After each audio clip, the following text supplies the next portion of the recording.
Hey, all Scott here. If you're like me, you need coffee. Lots of it. And you probably prefer it tastes good, too. Well, let me tell you about Darren's Coffee Company at darrenscoffee.com. Darren Marion is a natural entrepreneur who decided to leave his corporate job and strike out on his own, making great coffee. And Darren's Coffee is now delivering right to your door. Darren gets his beans direct from farmers around the world. All specialty, premium grade with no filler. Hey, the man just wants everyone to have a chance to taste this great coffee. Darren's Coffee. Order now at darrenscoffee.com. Use promo code Scott and save $2. darrenscoffee.com. Hey, I'm Scott. It's my show, The Scott Horton Show.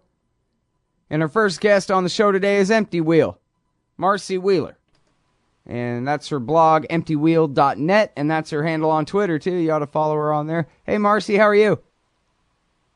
Oh, I hit the wrong dang button. I always do that. Hey, Marcy, how are you?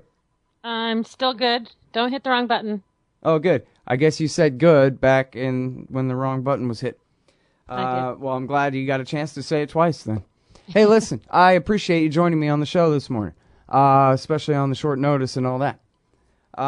Big news. Barton Gellman's latest at the Washington Post. NSA-intercepted data. Oh, in NSA-intercepted data, those not targeted far outnumber the foreigners who are. That's a funny definition of the word targeted then, I guess. I'll have to let you explain what you think about all this. Yeah, we finally get to know what this wacky definition of target means in real life. Basically what happened in the stash of documents that Snowden had given Gellman, there was a collection of 160,000 communications that spanned from 2009 to 2012. And it provided the Washington Post to do what, in fact, PCLOB recommended last week that the FISA court do, which is that you get a subsample of the data actually collected under Section 702, and you see what's actually done under the targeting and minimization procedures that are supposed to rein in this practice. Wait, the PCLOB is what now? Privacy and Civil Liberties Oversight Board, which is it's a presidential organization that's supposed to watch out for our civil liberties, which issued kind of a weak sauce report last week, but which did raise questions about how much U.S. person data was being collected as part of 702, and now Bart Gellman and his colleagues at Washington Post have given us an answer, and the answer is that about 90% of the data that's collected under Section 702 is non-target people, and that is both foreigners and Americans. B, in the sample they looked at, something like close to half were Americans. So in some legal documents, they say, well, it would be speculation to say that we're collecting a lot of Americans. Maybe it's just foreigners talking to each other. Apparently not. I mean, apparently, at least in the sample that Gellman looked at, close to half are Americans. What they showed, and this is basically everyone has said this program is cool because there are these, I'm going to call them government agency protocols, because that's what Chief Justice John Roberts called them when he said they were inadequate and not what the founders had fought a revolution for. They use targeting rules and minimization rules that are supposed to stand in for things like a warrant.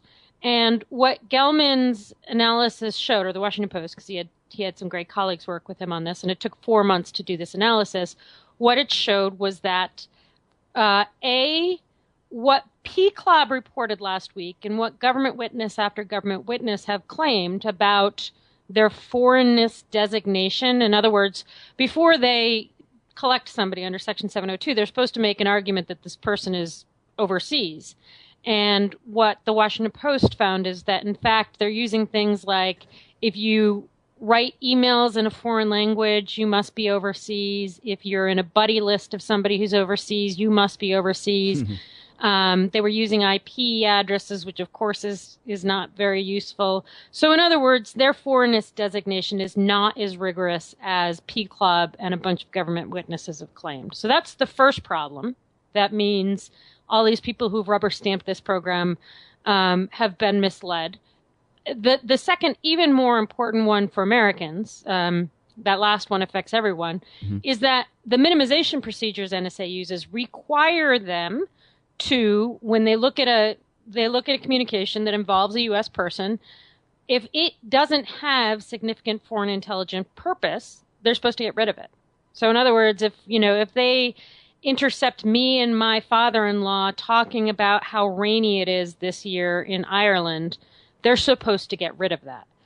But what the Washington Post analysis showed, and this is an area where the Washington Post and PCLOB's analysis completely coincides, is that they're keeping a lot of crap. They're keeping a lot of very personal information, doctors' reports, kids' pictures, people posing in the half nude, love letters. They're keeping a lot of stuff that is simply not foreign intelligence information as we would understand it. Now, NSA is going to say, well, it'll be useful to find that guy's girlfriend when we want to infiltrate him.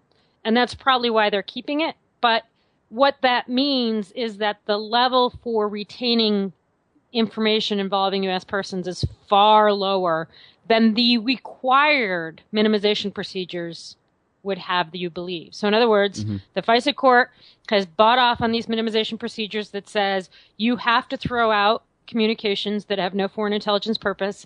And the Washington Post even quoted some analysts going, oh yeah, they don't say this is crap, but they basically said this is more crap. There were 53 things that were irrelevant here, and yet keeping it, So they're judging that it's irrelevant, but nevertheless, they're keeping this documentation. And that's one of the really important points to this, is that what the Washington Post showed is that the assurances given to Congress and given to PCLOB and given to the American people are, in fact, wrong. Right. And now, I guess it comes down to not just the term useful, which not useful for counterterrorism, but useful for intelligence. That just means, there's any fact in there that they decide themselves is interesting to them, basically, is it, right? Or might be interesting 5 years down the road. Right, but and only as defined by them. Right. And that's the point, is that the bar set here is so low, and one of the reasons, and as PCLOB explained it, one of the reasons they were concerned about this is because right now, especially the CIA and FBI, and to a lesser extent the NSA, can go back and do these backdoor searches. And they can say, I want to see what Scott Horton has said to people overseas that he's been talking with. And it could include data that's about your family life, right? Which is not intelligence, not foreign intelligence information at all. But down the road, they may use it to squeeze you and make you inform on your friends or something like that. I mean, that's the kind of thing that's completely feasible, given what we know about these programs. Not supposed to happen, but completely within the scope of what could happen, given both what PCLOB had said and especially what Washington Post now has reported.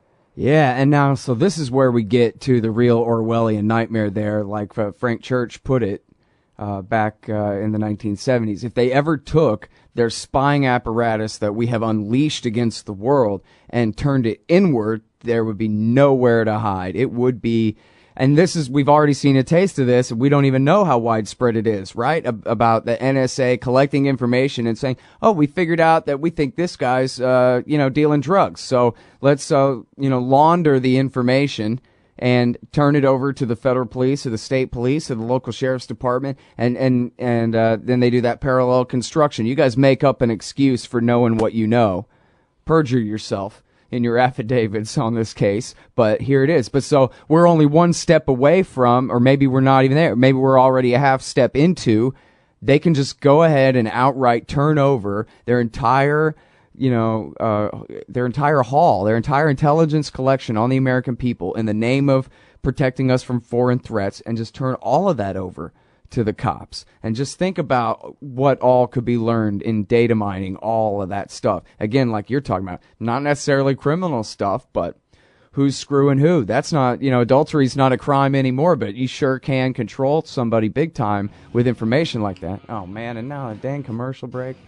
I'm sorry. When we come back, we're going to talk more about our totalitarian nightmare with our good friend Marcy Wheeler from EmptyWheel.net. That's her great blog, EmptyWheel.net.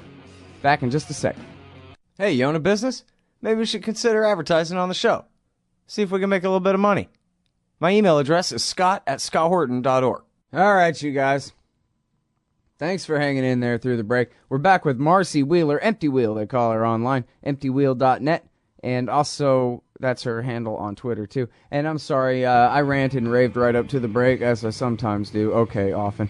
About how, what you're talking about here, the FBI has access to the NSA's haul on the American people, which they can go fishing through and find evidence of 3 felonies a day on all 300 million of us, and then we all live in Fahrenheit 451 or worse totalitarian slavery. What about that? It's not good. Yeah, I mean, and they don't have numbers. That's the other thing we learned in the last, has it been a week?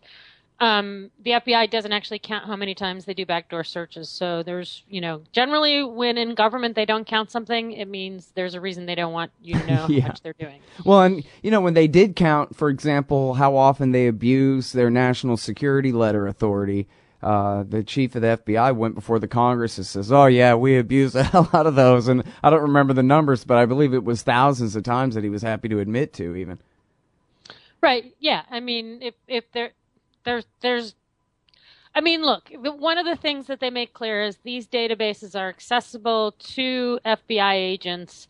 They're in the database where they search on whatever kind of information they have about somebody they're doing an assessment on, which means even if it's somebody who hasn't been trained on FISA material, they can go get somebody and say, hey, what about this foreign conversation that got sucked up? And they'll have access to it. And so it's going to be readily accessible, and they're going to, be able to at least consider that. They may not want to introduce it into court, but, it's all there. It's all of these conversations that we have. Now, we should say that there are limits to the FBI doesn't get everything that NSA gets. They probably get a bunch of their counterterrorism stuff.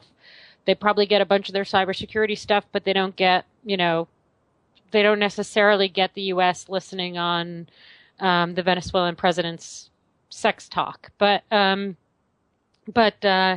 So that's going to limit it. But nevertheless, that's a whole bunch of people. And so if you talk to anybody who might be considered a foreign hacker, then you're in trouble. If you talk to anybody who might know somebody who is a Muslim who is opposed to the United States, you might be in trouble. Well, it sounds like if you just talk to your spouse while they're on a business trip overseas, then it's open season on your entire email server and everything, no? Well, it's possible. My spouse is not an American citizen, so yeah, they could easily do that because he's not. I guess he's a U.S. person, so he'd be protected overseas. But but if I talk to my in-laws in Ireland, presumably they would have to have a reason to wiretap my in-laws. Mm-hmm. Besides trying to reverse target me, and they're sweet people. I don't know what they'd come up with, but they could probably come up with something. But then again, that's all the emphasis on the word they would have to do this or that, but they don't really have to do anything apparently. Right, exactly. Well, and so is it just did Snowden pick a certain batch, or do you think that this is a pretty representative sample, that 90% of the haul here are non-targets, that 50% of it has to do with Americans on one end somewhere? It's tough to tell. It's actually a pretty small fraction of what's out there, and it's what the NSA would get. The Washington Post hinted at some of the things that are covered in there that the NSA was able to get to Al Qaeda related people in Pakistan and Abbottabad leading up to Osama bin Laden's capture. They discussed a nuclear program overseas, which is probably more Iranian targeting. They discussed one of our purported friends double dealing with us. So there is that topic base seems fairly broad. It's not just counterterrorism information. It's not just hacking information. They definitely had some of that as well. So it seems topic wise fairly representative of what the NSA might look at, which is again separate from what the FBI would look at. And the other thing that it's important, some crazy people online are saying, oh my gosh, what a horrible civil liberties violation it is that Edward Snowden passed on minimized U.S. person data to people who then wrote a report on it further minimizing the U.S. person data. No, And they don't realize the irony, which is that they have been arguing for a year that minimization was adequate protections for Americans, and yet this data being passed on is somehow this horrible civil liberties violation. And it may well be a concern, although, these days I trust Washington Post more than I trust the CIA, go figure. Well, although they're of course it increasingly vindicates... the same, given that Jeff Bezos owns them. But nevertheless, if it's inadequate if it's bad for Snowden to have passed this on, then those people can no longer argue that minimization is adequate protection for Americans because their entire argument fails if Snowden was wrong for having done that. Right. And then, of course, this is exactly what he's been saying all along, and Snowden is quoted elaborating in the article as explaining, see, this is what I was talking about when I was telling you that I had stuff that the reporters needed to see to understand way more than I could publish online at WikiLeaks or something like that I could never release to people, but I could release it to Bart Gellman because he's a responsible journalist and he's going to do the work and then publish the part you need to know without betraying the secrets within, the real private data within. And then, of course, we see that's exactly what happened in the article. A 4-month investigation leading to a serious piece of journalism that doesn't betray anyone. And again, the FISA court judge, John Bates, once asked NSA to figure out how much U.S. person data they have. They refused to do so. Congress, of course, refuses to do any kind of real oversight. P-Club recommended something similar to what the Washington Post did. So what the Washington Post did is a public service akin to what has been necessary for this program for a very long time. And, hopefully the NSA will go back and pull a sampling that they claim is really representative, and then they can do their own study, or preferably somebody like P-Club can do their own study, and we'll know who to distrust. But one thing's very clear coming out of this is that the NSA is keeping far more data than the minimization procedures that purportedly make this constitutional allow them to do.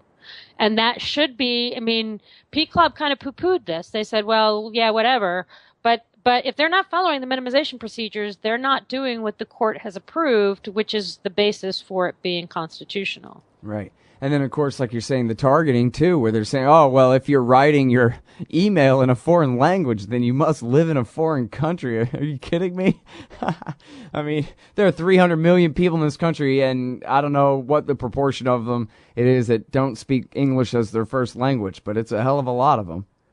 Well, there were other violations in here. They showed that after traditional warrants had been shut down, or the judge, they have deadlines, the judge wouldn't reauthorize it, so they just moved it to Section 702. That's a violation. That's, again, the kind of thing the FBI was doing and gotten a lot of trouble for with the NSLs, with the national security letters.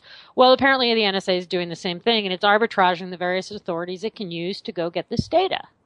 Right. And then, of course, this is sort of a side point. You wrote sort of a side blog entry about it, but it is important that they denied that Snowden had access to this kind of information. And here it turns up in the Washington Post. And it is important because, it turns out, happenstance, Ed Snowden is an American hero who did all this for all the right reasons. But that doesn't mean that everybody at NSA with the same kind of access as him has all the same motivations that he has. Yeah, no one should have ever believed Keith Alexander. A, they shouldn't have believed him because he always lies. But B, they should never have believed those claims unless what Alexander was saying is he has no clue. And the reason that's true, and this is something I've been writing about for over a year, is that tech people like Edward Snowden, are in many different situations given unaudited access to raw data. That is the way the NSA works. The tech people need to do it to get their algorithms working, and and then tech people are allowed to, play around with their new gizmo, using raw data. And so that means that tech people like Edward Snowden routinely have unaudited access to the raw data that the NSA collects. That's been true. That's been apparent in the phone dragnet order They still do. Dianne Feinstein tried to codify that with her fake Visifix last fall. There are a number of other ways that the NSA tech people get access to this. So it is a huge security problem, and Keith Alexander has been hiding that by lying about Edward Snowden's access to it for a year. Thank you very much for your time on the show again, Marcy. I sure appreciate it. Thank you. That's the great Marcy Wheeler, everybody. EmptyWheel.net. We'll be right back. Hey, y'all, Scott here for Liberty.me, the brand new social network and community-based publishing platform for the liberty-minded. Liberty.me combines the best of social media technology all in one place and features nightly classes, guides, events, publishing, and so much more. Sign up now and you get the first 30 days free. And if you click through the link in the right margin at scotthorton.org or use the promo code SCOTT when you sign up, you'll save $5 per month for life. That's more than a third off the regular price. And hey, once you sign up, add me as a friend on there at scotthorton.liberty.me. Be free. Liberty.me. Hey, I'm Scott Horton here to tell you about this great new book by Michael Swanson, The War State. In The War State, Swanson examines how Presidents Truman, Eisenhower, and Kennedy both expanded and fought to limit the rise of the new national security state after World War II. If this nation is ever to live up to its creed of liberty and prosperity for everyone, we are going to have to abolish the empire. Know your enemy. Get The War State by Michael Swanson. It's available at your local bookstore or at Amazon.com in Kindle or in paperback. Just click the book in the right margin at scotthorton.org or thewarstate.com. Hey, y'all, Scott Horton here for wallstreetwindow.com. Mike Swanson knows his stuff. He made a killing running his own hedge fund and always gets out of the stock market before the government-generated bubbles pop, which is, by the way, what he's doing right now, selling all his stocks and betting on gold and commodities. Sign up at wallstreetwindow.com and get real-time updates from Mike on all his market moves. It's hard to know how to protect your savings and earn a good return in an economy like this. Mike Swanson can help. Follow along on paper and see for yourself. wallstreetwindow.com. You hate government? One of them libertarian types? Or maybe you just can't stand the president, gun grabbers, or warmongers. Me too. That's why I invented LibertyStickers.com. Well, Rick owns it now, and I didn't make up all of them, but still, if you're driving around and want to tell everyone else how wrong their politics are, there's only one place to go. LibertyStickers.com has got your bumper covered. Left, right, libertarian, empire, police, state, founders quote, central banking. Yes, bumper stickers about central banking. Lots of them. And, well, everything that matters. LibertyStickers.com. Everyone else's stickers suck.